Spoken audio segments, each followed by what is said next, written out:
soir officiellement inauguré le Pump Track de Terville.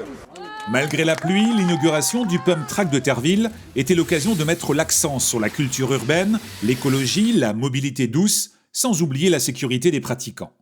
Plusieurs stands et animations ont réuni des experts ou de simples curieux, très jeunes pour la plupart.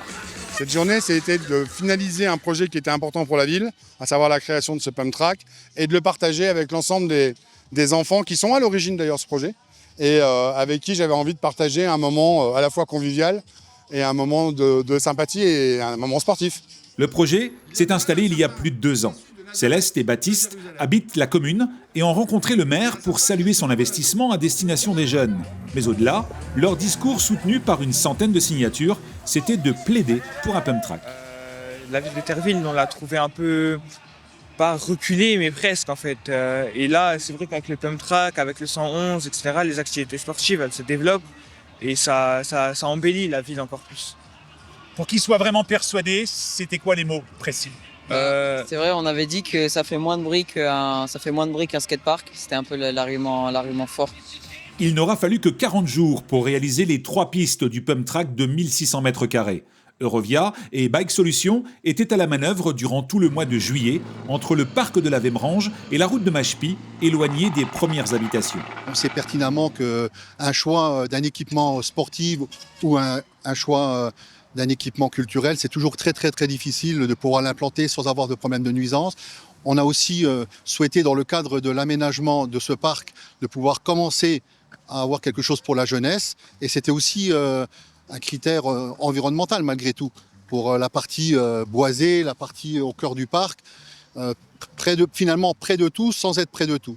La grosse difficulté de ce site-là, c'est qu'il y avait des arbres et que moi, j'ai insisté pour qu'on ne coupe aucun arbre. Donc techniquement, on a eu quelques difficultés.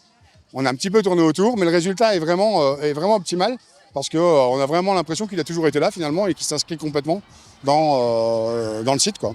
3, 2, 1, c'est parti! Implanté autour d'arbres déjà existants, ce nouveau parc de jeux est donc aujourd'hui devenu un lieu incontournable pour les riders de tous les âges, venant principalement à vélo ou à trottinette non électrique. Piste verte, bleue ou rouge, selon le niveau, il n'est pas rare d'y voir certains experts profiter de tout l'espace. C'était le cas il y a quelques semaines, au petit matin.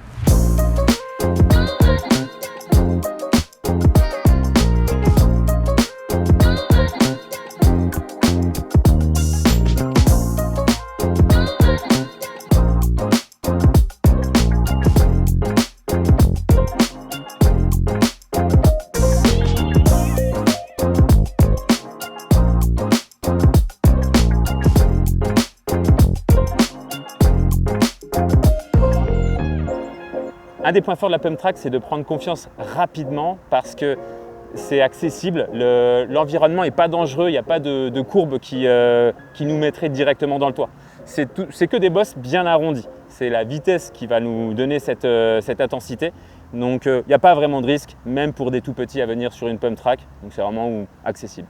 Et je me dis que grâce au pump, on laisse ce coup du guidon qui pourra encourager à avoir cette envie de passer à plus de vélo. Dans leur discours, Olivier Postal et Roland Balcerzac ont rappelé que ces équipements favorisent l'équilibre, la coordination, le contrôle de la vitesse et permettent de garder la forme. Tu lâches rien, tu reprends le guidon et t'y vas, encore. L'équipement a coûté près de 200 000 € à la commune, dont 75 000 € par la région Grand Est.